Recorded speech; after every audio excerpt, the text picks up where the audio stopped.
Situation in northern Syria is escalating today. The Washington Post reports, quote, Russia announced on Tuesday that its units were now patrolling between the Turkish and Syrian militaries near a northern Syrian town, in a sign that Moscow, a key ally of the Syrian government, was moving to fill a security vacuum after U.S. troops were withdrawn from the area.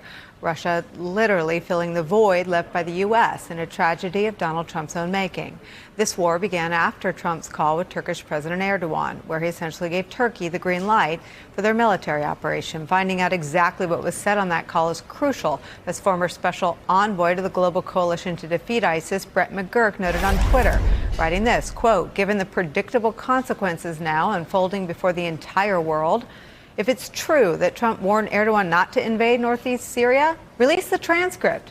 Let's see. Meanwhile, the president just announced Vice President Pence and Secretary of State Pompeo are heading to Turkey tomorrow. Joining us now from the Turkey-Syria border, NBC News senior international correspondent Keir Simmons. Keir, tell us everything you're seeing and picking up. Well, Nicolle, when you and I talk, whether I'm in the studio there or from places around the world, we always try and tell it straight, don't we? And just cut through the diplomatic niceties and the nonsense and give people a picture. And I think I have to be straight with your viewers right now that this trip by the Vice President and the Secretary of State is frankly pretty meaningless. I think, honestly, it has more to do with giving the impression in Washington that they still are in control in some way here than it does in actually really intervening, because despite Vice President Pence's call for a ceasefire and the announcement by President Trump of sanctions all through today, we watched continuing fighting.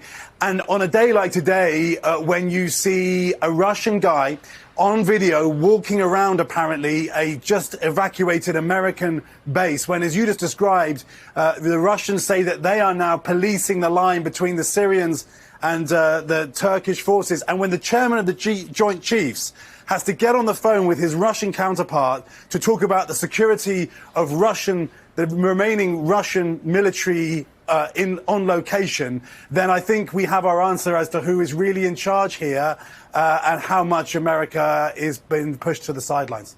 Keir, there's so many restraints on active duty American military to speak out about what this must feel like, but plenty of retired military have described in various news accounts feeling like a dagger through their heart, abandoning our allies, the Kurds. What are you picking up about what this experience is like, literally leaving our Kurdish allies on the battlefield to die or run into the arms of our enemies? What is that? What does that look like on the ground? Yeah, I don't. The Kurds are absolutely realistic about what it means to do a deal with President Assad, the risks of that. They wanted to be allied with America. They wanted that. And they have been let down.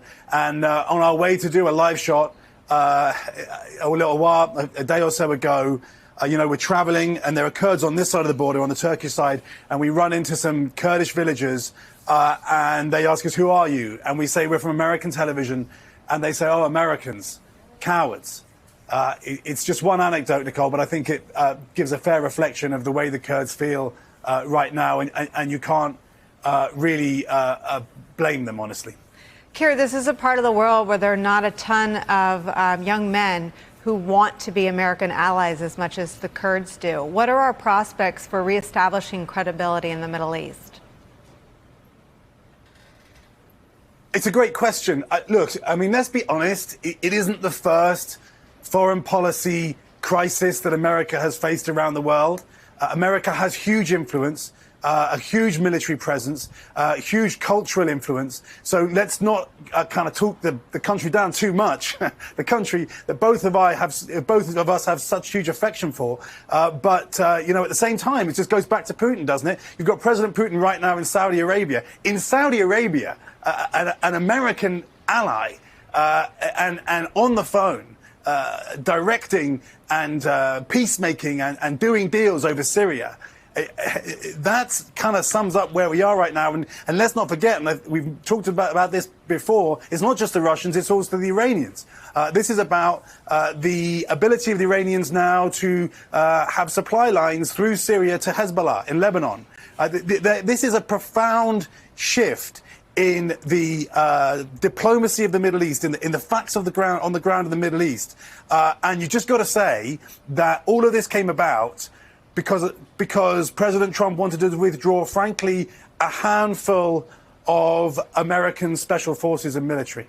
Claire McCaskill, before Donald Trump got on the phone with the Turkish leader, there was no military operation in Syria. As soon as he hung up, it began. There is no other variable here. Yeah, and, it's interesting. Pence says that he didn't give the green light. Well, the president just tweeted this morning, let them fight. That's what the president said this morning. So clearly he gave the green light. And here's the deal. Turkey has been in NATO. Turkey could come under the influence of a strong American president. It has happened many times over the last 50 years where Turkey has been our ally and we have been able to influence the actions of Turkey along with a strong alliance of NATO members. Not this time. This president is getting rolled. He got rolled by Erdogan. He got rolled by Kim Jong-un. He's getting rolled by Putin. Putin's not only in Saudi Arabia, by the way, signing massive deals on trade. He's in UAE today. So he is actually, running circles around the president in the Middle East. And there's Israel. They've got to be a little worried at this point because this is empowering Iran even more because he pulled out of the Iranian deal without any substitute. So things are a mess here because we have a president who thinks the strength of his personality is going to win over bad guys, or he just can't recognize bad guys when he sees them. And the truth is the weakness of his character is going to get our allies killed if it hasn't already.